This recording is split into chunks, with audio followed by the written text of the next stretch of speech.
All right, Ethan Skolnick here. Before we get to today's 305 Live, we're back. I want to tell you about one of our great sponsors, the 5 Reasons Sports Network, and that is Dutch Valley Farms. What's Dutch Valley Farms? Not your average cannabis grow farm. They got deep roots in the 305, and their homegrown group of doctors, CPAs, and Silicon Valley professionals have taken their talents from the 305 to the 503 to make the finest flower out there. Today, the Dutch Valley Farms crew is bringing together old school growing practices with new school tech to deliver a consistently clean, high-quality experience that you can feel good about. The proof is in the plant. Do you want more information? Just check it out here. Go to DutchVF.com. That's DutchVF.com, or follow them on Instagram at Dutch Valley Farms. All right, Ethan Skolnick back here. I'm with Alphonse Sidney, 2 of the members of 5 on the floor. Thanks for all the recent support, by the way. Our downloads are through the roof right now. I think some of it has to do with the team, but some of it is Alf's sunny personality. Alf!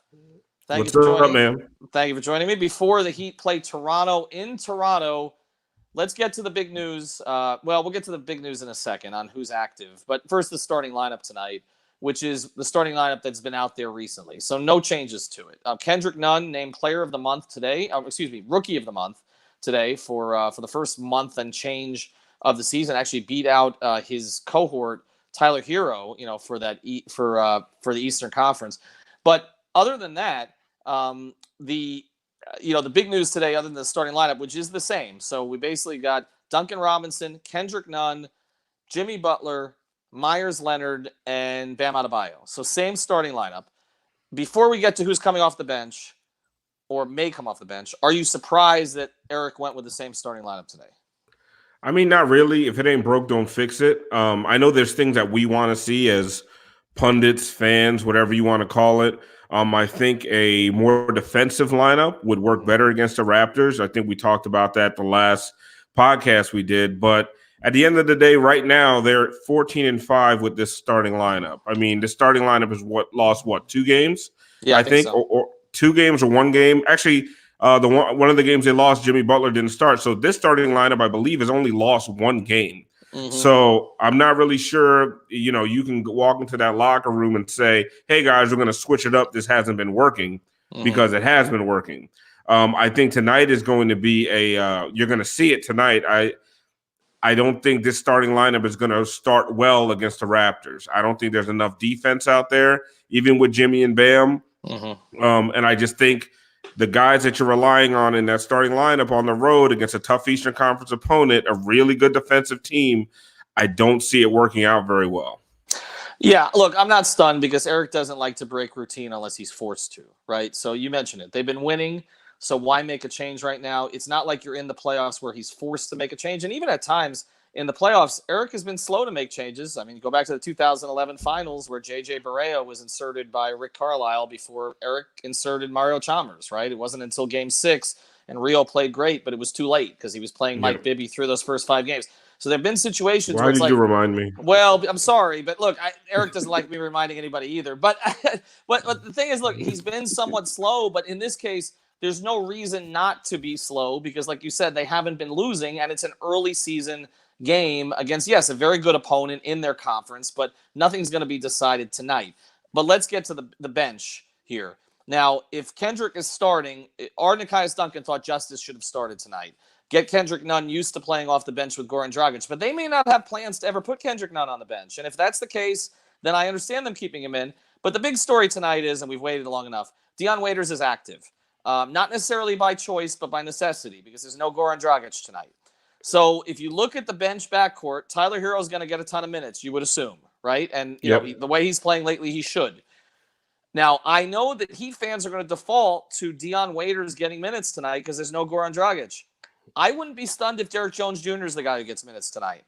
I agree. With the length against the Raptors, the fact that Derrick is now healthy, the fact that Derrick hasn't put himself in bad graces with the organization, I don't know necessarily if – here's my thing about the Dion thing. And I don't have anything against Dion personally. We've talked about this many times. But I think they've got to be careful unless they feel he's totally contrite. And look, he apologized to his teammates. He didn't apologize to his coach.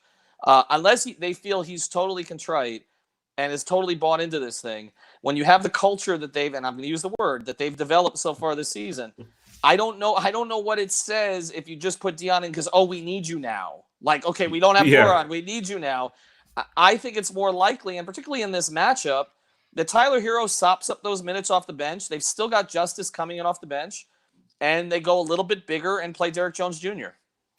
I mean, I agree. The last time I thought that they would have to go to a James Johnson. It was the last time something like this happened. I wrote a whole Twitter thread about how important James Johnson was going to be for the game, and my last tweet was, "But this probably means he'll get a DNP coach's decision." We're probably going to see the same thing tonight. If we see 3 to 5 minutes of Dion, I'll be surprised. Like, that's all I really think. So, because I don't think like you said, you don't want to set the precedent that a regular season matchup in December warrants heavy minutes for a guy who let down his team and his teammates. Correct. Now, that's not me talking. That's me basically channeling Spo, Riley, the organization.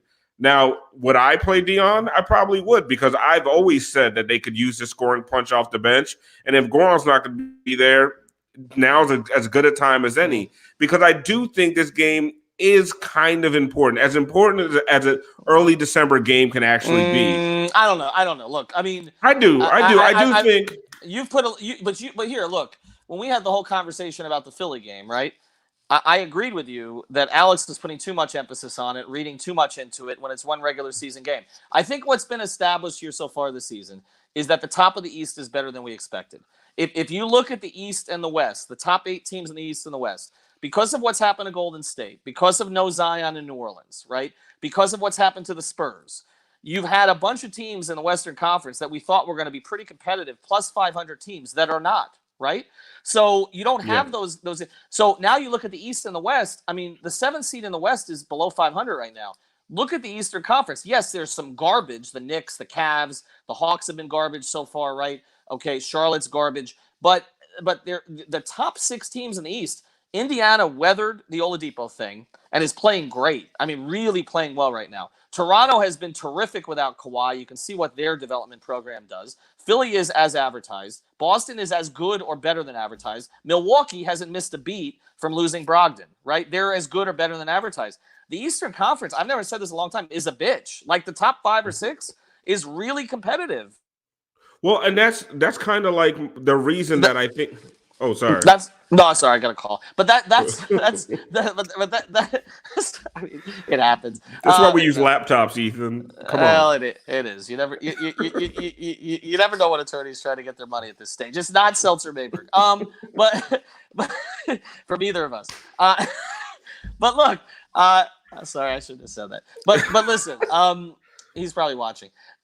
What I would say is, at this point, look, the Eastern Conference, there's going to be a lot of interesting games against top Eastern Conference teams. I don't think we can read into one game in Toronto at this stage of the season as meaning that much that you need to force Dion in there because you have to win it. I think it's more important to kind of establish, okay, we may not be ready to play you just yet, right? I to do that.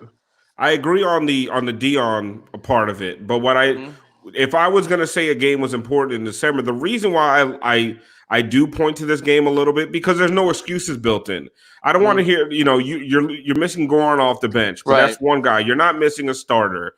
You're not on a back-to-back. You're not traveling cross-country. Okay, you did go up to Canada, but, it's not a cross-country trip. It's not Denver. It's not the problem in Toronto is leaving it. It's not getting into it.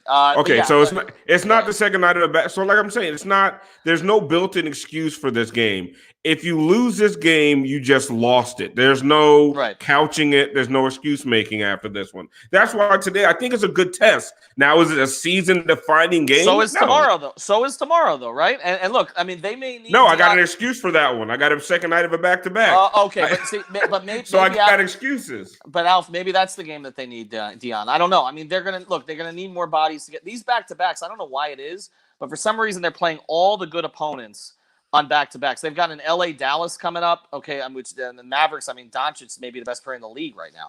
At least offensively. So look, there's going to be a lot of tests in the East. I mean, there are 6 teams that have separated themselves from everyone else. All right, Milwaukee, Philadelphia, Indiana, Miami, Toronto, Boston. They're just better. And the fact that the Heat are in that class at this stage is tremendous. It's a great accomplishment. I don't think we should read too much in one game. One other thing before we get back to Dion, and then we'll close.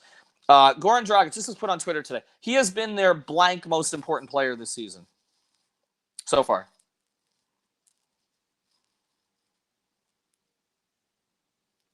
I'm losing you. I lost you. Okay. Goran has been their blank most important player this season. I would say because of guys missing minutes, I would say he has to be no lower than third. Right, I agree. Some days he's been second. But I mean, you know what? With Jimmy and Bam, it's hard to put him any higher than third, but it's hard to put him any lower because who else are you gonna say? I mean, Hero's been important, Nunn's been important, Justice has been out, but Goran has been like the steadying force night after night. Consistently, you're gonna get 15 to 20 points. He's gonna be a spark off the bench, and he's just gonna be a bitch for second units to handle. So yeah, I would have to say third.